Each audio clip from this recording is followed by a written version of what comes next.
What up, y'all? It's the homie Dame. Brother, And today I'm gonna be telling y'all my 10 favorite episodes of anime. Did you guys know that?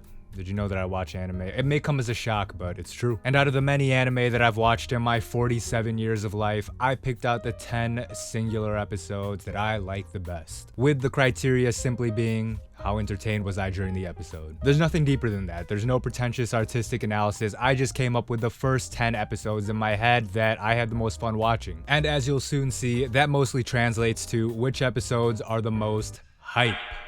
I know I come across as pretty low energy, but I too enjoy screaming at my TV when something cool happens in the Japanese cartoon that I am currently watching. But that being said, this is still a list of singular episodes. A lot of the shows that I like and that y'all may expect to be on this list are good because of long story arcs and how their episodes tie together as a whole. That's not what we're looking at today. So I'll just spoil it for you right now. There are no Monogatari episodes on this list and no Evangelion episodes on this list because I like those shows as a whole and it's a little too difficult for me to pick out a singular episode as my favorite. But yeah, this is a long intro. Just like and subscribe, whatever. Let's get into it.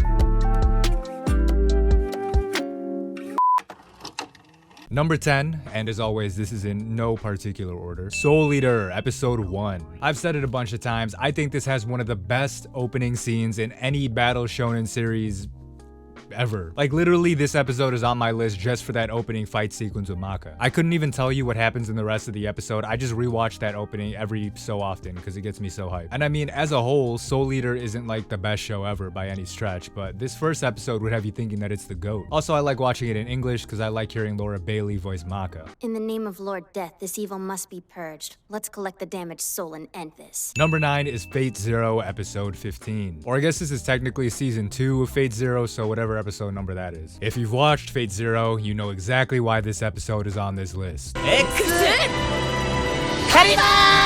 When I mentioned hype in the intro, this is the kind of shit I was talking about. Just singular moments like this. Who cares what happens in the rest of the show? It's moments like this that I was thinking of when I was trying to come up with this list. And I don't want to spoil too much of what happens in the Fate series, so you can skip this if you don't want to know anything. But what makes this so fire is the build-up, right? If you've played the visual novel and you're familiar with the Fate universe, you know that Saber is King Arthur, and you know that her noble phantasm is Excalibur. But for many people, this was the first piece of Fate media they ever experienced. They ain't ever see Saber use Excalibur before. All they know is that she has a noble phantasm and it's supposed to be super powerful. And keep in mind, up until this point, Saber has been like crippled, so to speak, so we haven't even seen her fighting at full strength. And then you get that build up where Irisville is gassing up Saber and building up suspense as to what her noble phantasm's name is. And I mean, if you know Saber is King Arthur, you know that her noble phantasm is obviously going to be Excalibur. It's not like she's going to pull out like a Glock or something. But you don't know exactly what it's going to do, and just having the build up makes it so satisfying to see. Again, I couldn't even tell you what else happens in that episode. I just like that moment. Number 8 is not quite as action-oriented as the first two. It's episode 11 of Anohana. In a way, this is hype in the sense that it's a super entertaining moment that gets you to experience a lot of emotion. But instead of that emotion being, fuck yeah, this is dope, the emotion is,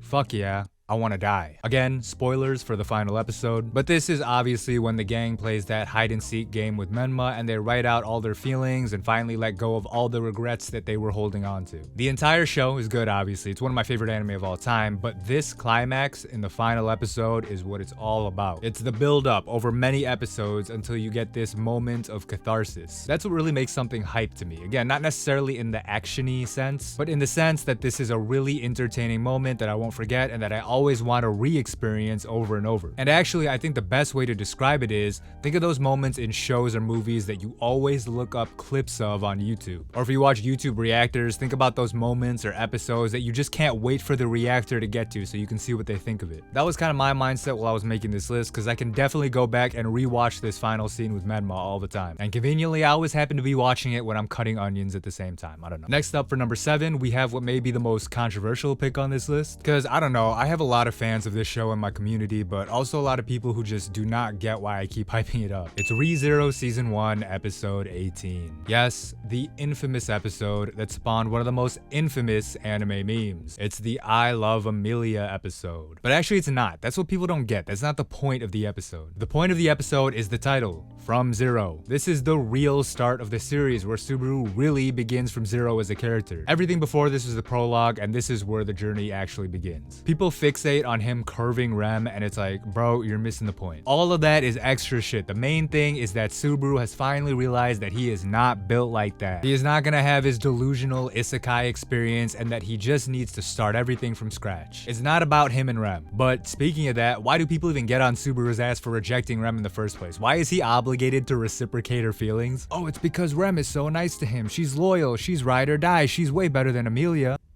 So?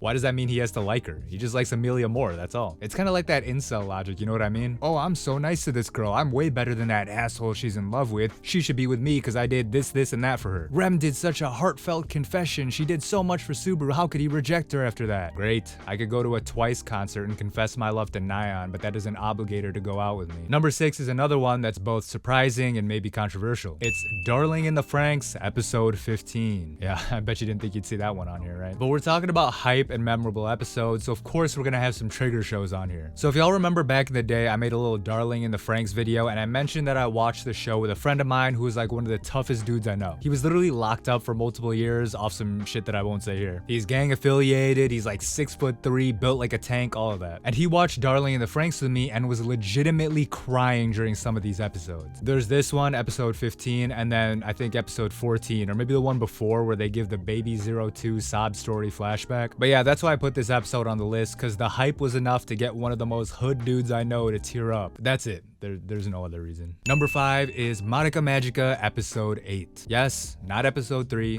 Not episode 9 or 10 or whatever the Homer episode is. Those are all really good episodes, but I put episode 8 on this list because of the moment at the end where, spoilers, Sayaka turns into a witch.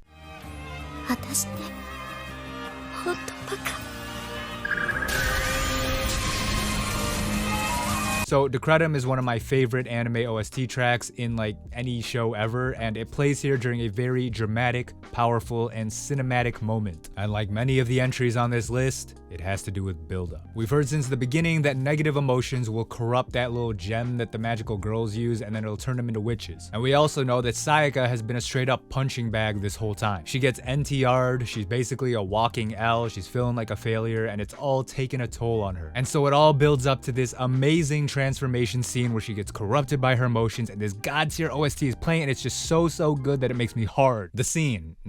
Not the girls, because, you know, I ain't trying to get caught up like that. Again, this is just one of those moments that I gotta look up on YouTube and rewatch every so often. For number 4, I thought I'd do something a little different and do a recency bias pick. So I have Odd Taxi episode 13. I picked Odd Taxi because it was my anime of the year for 2021. Super massive, insane spoiler alert if you haven't seen the show. I mean, go watch it. You know, I don't have it as anime of the year for nothing. But yeah, episode 13 is not like the other episodes on this list because it's not just one specific moment, it's multiple moments throughout the episode that make it good. So basically just the whole thing is hype and entertaining. First off, it's the last episode, right? So we get the conclusion to everyone's storylines, we find out who the murderer is, we get a big chase scene, and it all culminates in this beautiful scene of Otakawa driving his car through the sky on some ET shit, and all of our cast members react as he goes into the river, and then he gets saved by Best Girl. And then after that, we get the big reveal. Everyone knows it at this point, and, you know, they're not actually animals, obviously. They're just normal anime people, and Otakawa just sees them as animals because of his childhood trauma or whatever it was. And then finally, to top it all off, we get that juicy cliffhanger at the end. So as you can see, there's just a bunch of good stuff going on in this episode. It's non-stop excitement from start to finish all the way through, and for someone like me who lives for stuff like this,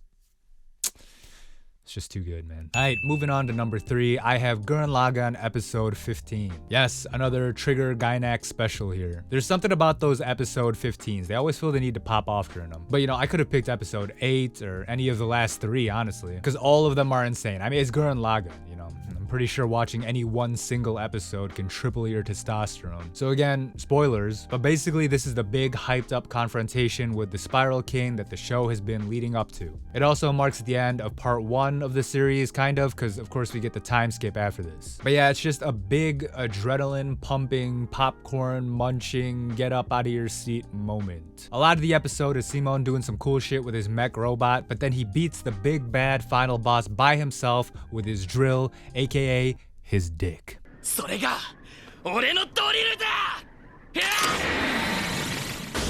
And then he rizzes up Nia too, but we all know how that one turns out, so it's like, This is also an episode that I like to watch in the dub because the way that Simone the Digger line is delivered is pretty damn good. Alright, we're down to the last two, again, in no particular order. So I got Fooly Cooly episode 4. This is the episode that reinforces the fact that baseball is a cultural pillar in Japan. Naota spends the whole episode consumed by insecurity and jealousy, and this prevents him from taking action in crucial moments. He watches as Haruko goes full Shohei Ohtani while playing baseball, but he himself can't bring himself to even swing the bat. Hint hint, do you get the metaphor yet? Then later he spies on Haruko doing some freaky deaky shit with his dad, further fueling his insecurity and jealousy. Hint hint, do you get the metaphor yet? Finally, a big satellite is crashing to Earth and it literally turns into a mitt throwing a baseball. Naota pulls a guitar out of his head, lines it up to bat, and finally takes a swing. Hint hint, do you get the metaphor yet? It's not a secret. It's abundantly clear that this show isn't trying to trick anybody or anything. Honestly, I was thinking of not even including this here because Fooly Cooly is one of those shows where it's really strong as a whole singular product. It's hard to pick out one favorite episode because I mean, there's only 6 of them and they're all really good. But the reason I picked out episode 4 is because it plays one of my favorite soundtrack songs ever, Crazy Sunshine by The Pillows.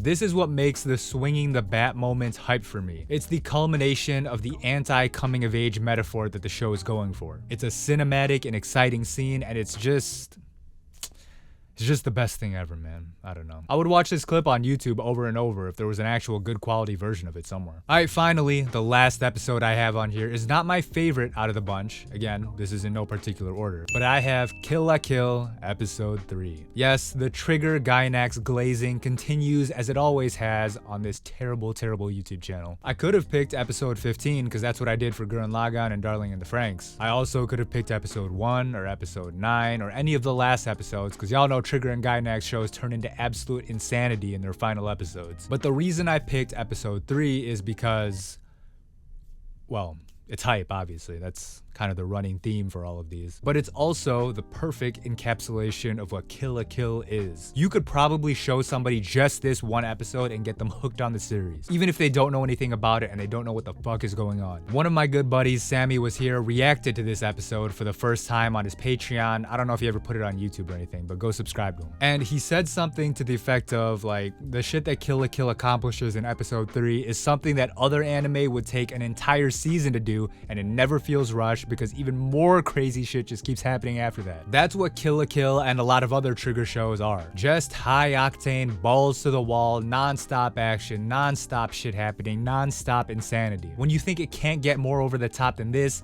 it gets more over the top. In Kill la Kill episode 3, we already have a fight between Ryuko and the person you think is the final boss, Satsuki. This is some shit you think you're not gonna see until the very end, but here they are fighting. It's like Deku and Shigaraki, they don't hold back, it's insane, it's hype, it plays before my body dries, so you already know it's the best thing ever.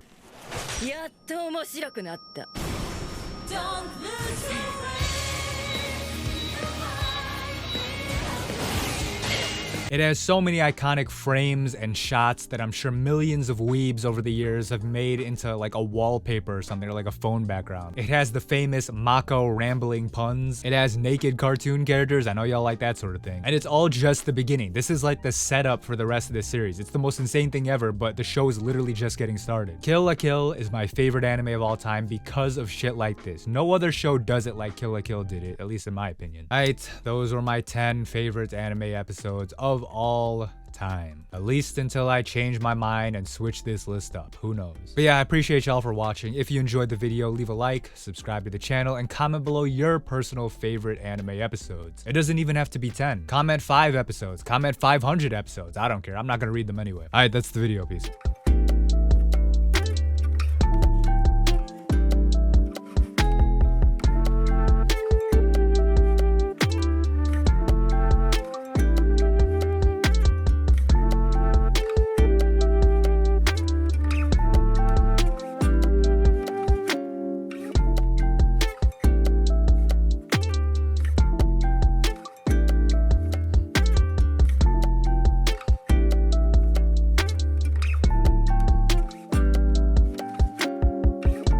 Honorable mention, if I had to pick a Monogatari episode, it'd be Nisei Monogatari episode 8. That's all I'll say. Just cut the camera right here.